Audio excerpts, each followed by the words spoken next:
By February of 1945, the island of Iwo Jima had become the next fixed point on the American march toward the Japanese home islands, a speck of black volcanic sand and sulfur 8 square miles in size that sat almost exactly halfway between the Marianas and Tokyo.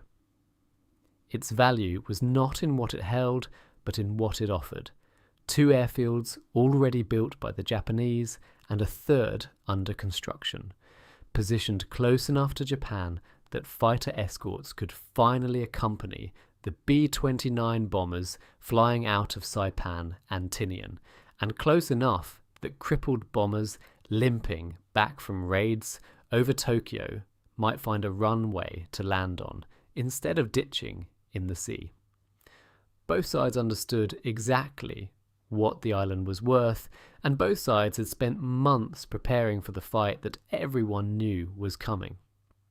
What the American commanders did not know, not with any precision, was how the Japanese intended to defend it. Because Lieutenant General Tadamichi Kuribayashi had built a defense unlike anything the Pacific War had seen before, and he had built it to be invisible until the moment he chose to reveal it. Kuribayashi had arrived on Iwo Jima in June of 1944 with a clear-eyed understanding of what had gone wrong in earlier island battles for Japan. At Tarawa, at Saipan, at Peleliu, Japanese commanders had tried to stop American landings at the waterline, throwing men and guns against the beaches in the belief that the invasion could be defeated in the surf. Every time, the weight of American naval gunfire and carrier aircraft had annihilated those forward positions before the first landing craft even touched sand. Kuribayashi drew a different lesson. He would not fight for the beaches. He would let the Marines land, let them believe the way was open, and then grind them apart from a network of bunkers, pillboxes and tunnels dug deep into the island's volcanic rock, connected by miles of underground passages that let his men move, resupply, and reappear in positions the Americans thought they had already cleared. Central to this plan was concealment. Guns that revealed themselves too early would be spotted, ranged, and destroyed by naval gunfire long before the invasion force arrived. So Kuribayashi ordered his artillery, his dual-purpose guns, his mortars and rocket launchers, sighted and camouflaged with extraordinary discipline. And he ordered his gunners not to fire on ships, however tempting the target, unless the moment truly called for it. Some Japanese officers on the island reportedly chafed at this order, wanting to strike at the American fleet as it gathered offshore in the days before the invasion. Kuribayashi held them back. Every gun that stayed silent was a gun the Americans did not know existed, and Kuribayashi intended to spend that ignorance on the day it would cost the Marines the most. The American plan for the invasion, set for February 19th, 1945, depended on knowing what waited on those beaches, and naval commanders had learned through hard experience that maps and aerial photographs could only tell them so much.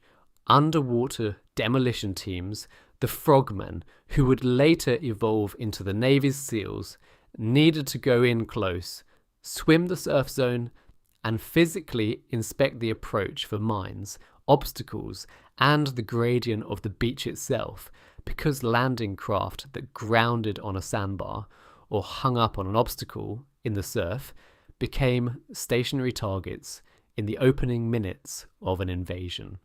And the stationary targets meant dead Marines. This reconnaissance could not be done from a distance. It required boats to come in close, hold position while swimmers worked, and provide covering fire if anything went wrong.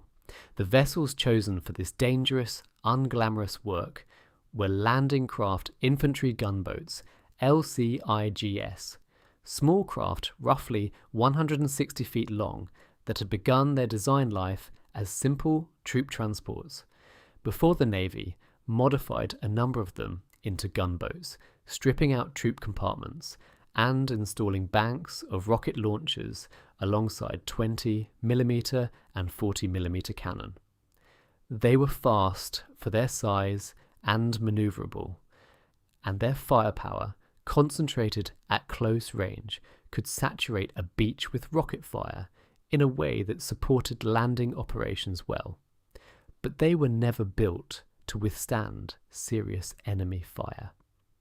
Their hulls were thin steel, their armour minimal to non-existent, their crews numbering only a few dozen men packed into a vessel with almost nowhere to take real cover. They were escorts and fire support boats, not warships meant to trade blows with shore batteries, and everyone who served aboard them understood that a well-aimed hit from anything larger than a rifle round could tear straight through the hull. On the morning of February 17th, 2 days ahead of the main landing, a group of these LCIGs moved towards the eastern beaches of Iwo Jima, the same beaches the Marines would storm on the 19th, escorting the UDT swimmers who would slip into the cold Pacific water and begin their careful survey of the approach. The morning had the strange, tense quality that so often preceded these operations. A fleet gathered offshore under a grey winter sky, destroyers and cruisers positioned to support the smaller craft. Spotter planes overhead, and the island itself sitting silent and smoking faintly from Kuribayachi's volcanic vents, giving no outward sign of the thousands of Japanese soldiers waiting inside it. The gunboats closed the distance steadily, and as they did, they crossed into range of guns that had never fired a single round at the American fleet, guns whose positions did not appear on any intelligence chart because they had never revealed a muzzle flash for a spotter plane to catch or a reconnaissance photograph to record. Kuribayashi's order to hold fire had worked exactly as intended up to that point, but a gunboat moving to within a few thousand yards of the shoreline, slow and exposed, swimmers in the water around it, was too valuable a target and too close a target for the Japanese gunners to let pass, and at some point that morning the order came, or the discipline broke, and the batteries opened fire. What followed was fast, chaotic, and devastating. Guns that had been silent for months suddenly spoke all along the high ground overlooking the beaches, some of them large caliber coastal defence guns capable of punching through a destroyer's armour, let alone the tissue-thin plating of an LCIG. Others smaller, rapid-fire weapons that could rake a boat's topside and kill everyone standing exposed at a gun mount or a conning position. Their range was brutally short, close enough that the Japanese gunners barely needed to correct their aim between shots, and the American gunboats, built for speed and firepower rather than survivability, had almost nowhere to go.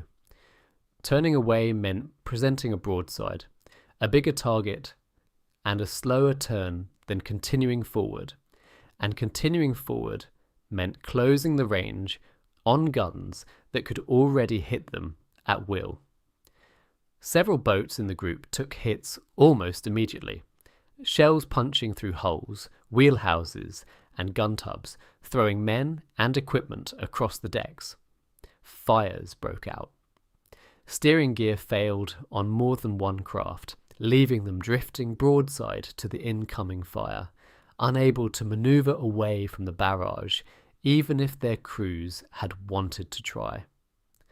Among the boats caught in that barrage, one found itself squarely inside the arc of a battery position that had remained completely silent through every prior day of bombardment and every prior sweep by American aircraft, a battery that had been waiting, as much of Kuribayashi's artillery had been waiting for a target worth the risk of exposure. The shells from that position began landing close, then closer, walking toward the gunboat as the Japanese crew corrected their aim, and within moments the boat was taking direct hits. Men who had been standing to their stations, manning the 40mm and 20mm mounts, providing what covering fire they could for the UDT swimmers working the surf nearby, kept firing even as their own vessel began absorbing punishment it was never designed to survive. This is the part of the story that separates a straightforward account of a lopsided engagement from something worth remembering, because the sailors aboard that gunboat had every tactical reason to break off, to seek whatever cover the open sea could offer, and instead the accounts that survive from actions like this one describe crews standing to their guns, returning fire directly at the muzzle flashes on the ridge above them, trying to suppress a position that outranged, outgunned, and out-armoured them in every measurable way. It was not a fight they could win in any conventional sense. A 40mm shell was not going to silence a coastal defence gun dug into volcanic rock. But every second, that gun crew spent flinching from incoming fire, adjusting for near misses, or simply distracted by return fire, was a second the frogmen in the water had to finish their work and get clear, and that, more than any hope of destroying the battery outright, was what the return fire was actually for. The exchange did not last long by the standards of a land battle, or even a fleet engagement. Probably only a matter of minutes from the first shell to the point where American destroyers and cruisers further offshore, alerted by the sudden eruption of fire, began working to identify the newly revealed positions and bring their own much heavier guns to bear in support. But minutes were enough. By the time the immediate crisis eased, several of the LCIGs in the reconnaissance group had been hit repeatedly, some reduced to drifting hulks with fires still burning, decks slick with the blood of crewmen killed or wounded at their stations, engines disabled, steering gone. Other gunboats in the formation, some of them damaged themselves, moved in to take the crippled craft undertow, to pull survivors from compartments that had flooded, to get the wounded moved and stabilised while still within range of the guns that had just savaged them. It was, by any measure, a rough morning for a mission that had been billed, at least on paper, as reconnaissance rather than direct combat. Casualties across the flotilla numbered in the dozens, killed and wounded combined, a heavy toll for a single morning's work by vessels that were never meant to be primary targets in the first place.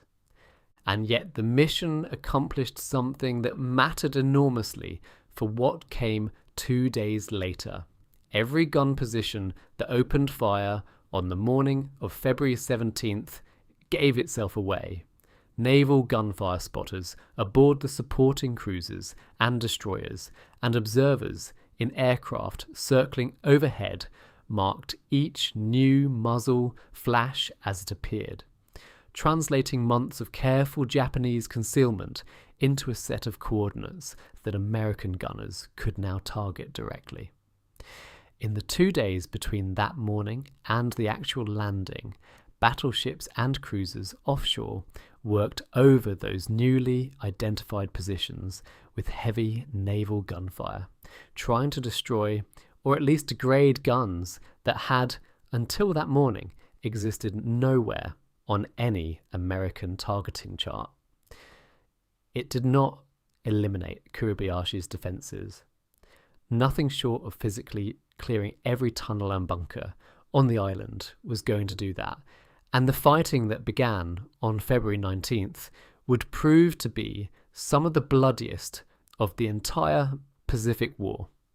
a battle that would eventually claim the lives of nearly 7,000 Americans and almost the entire Japanese garrison before the island was declared secure more than a month later. But the gunboats and the frogmen they escorted had brought the invasion force something valuable and specific: knowledge. They had forced the enemy to reveal a portion of a defensive plan built entirely around concealment, and every gun that fired on February 17th was a gun the fleet now knew to watch for, to target, to weigh into the calculations of where the Marines would face the heaviest resistance once they hit the sand. There is a particular kind of grim irony built into this sort of reconnaissance action, one that recurs throughout the history of amphibious warfare, and that the sailors aboard those gunboats understood in the most immediate and personal way possible.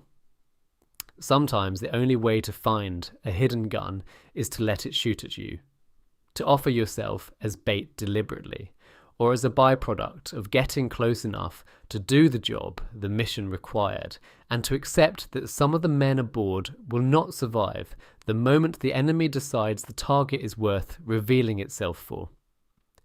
The crews of the LCI that morning did not set out to draw fire as their primary objective. Their job was to screen and support the underwater demolition teams surveying the beach. But when the batteries opened up, drawing fire and returning it became, in effect, exactly what they did, whether or not it had been written into anyone's operational plan beforehand. Their return fire, futile as it may have looked against guns embedded in solid rock, served the same purpose that any suppressing fire serves in combat. It bought time. It disrupted the enemy's ability to fire calmly and accurately, and it kept the swimmers in the water alive long enough to complete a survey that would shape how the actual invasion was conducted.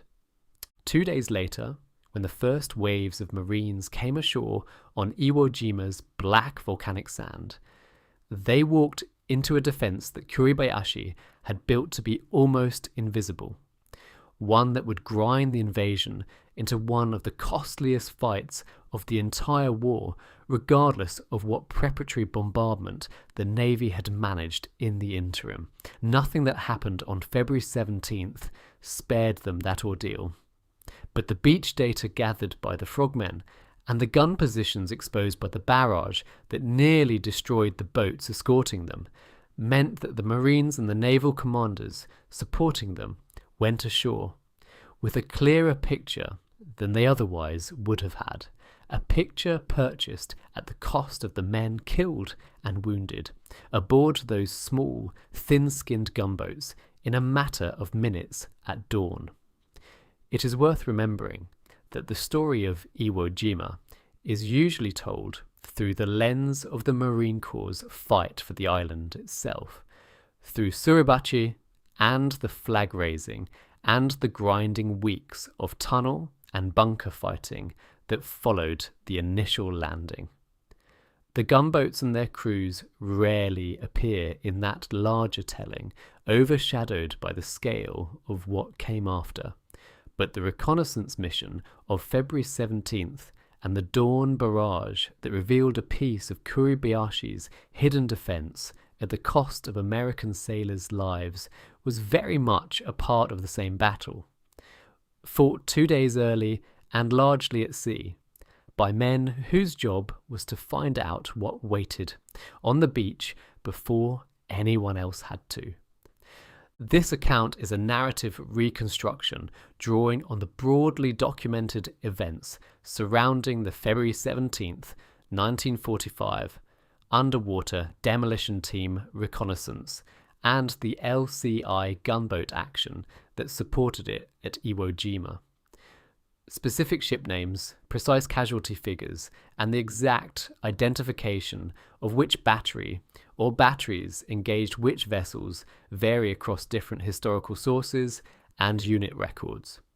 Anyone using this account for research, publication, or any purpose requiring factual precision should verify individual details against primary sources such as after-action reports, ship war diaries, and official Navy histories of the Iwo Jima operation, rather than relying on this narrative summary alone.